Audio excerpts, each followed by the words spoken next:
Сега ще започна клипа за Майнкрафт с фойерверки.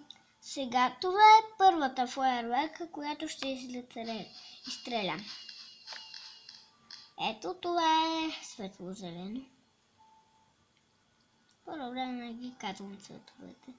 Вие сами ще видите. Ето. Така, това е направено от трева.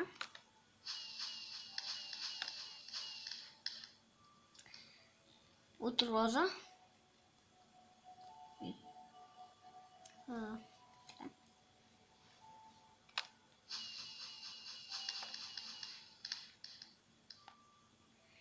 Това не помня от какво беше.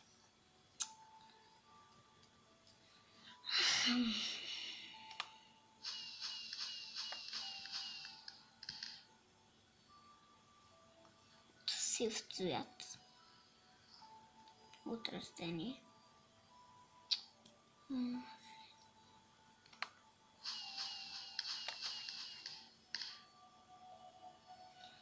От тъмно розов цвят.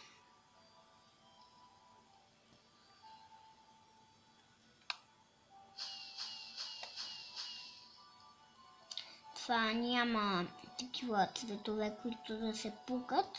Това е направено само отдолу един лист. И тук отдолу тук трябва един лист. Тук най-отдолу барут. Не барут. Какво беше? Както и де. Да се печеля от крипъра, като го убиеш.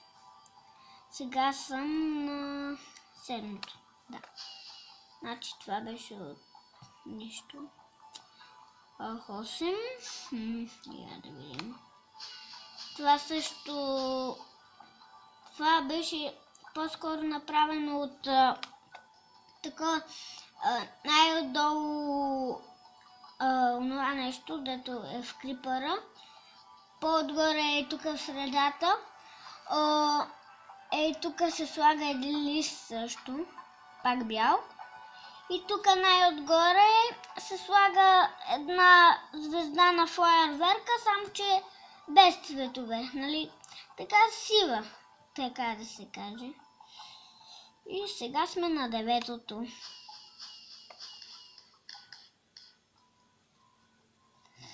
И това също беше от тъмно розов цвят. Дано да ви е било приятно гледането и до скоро!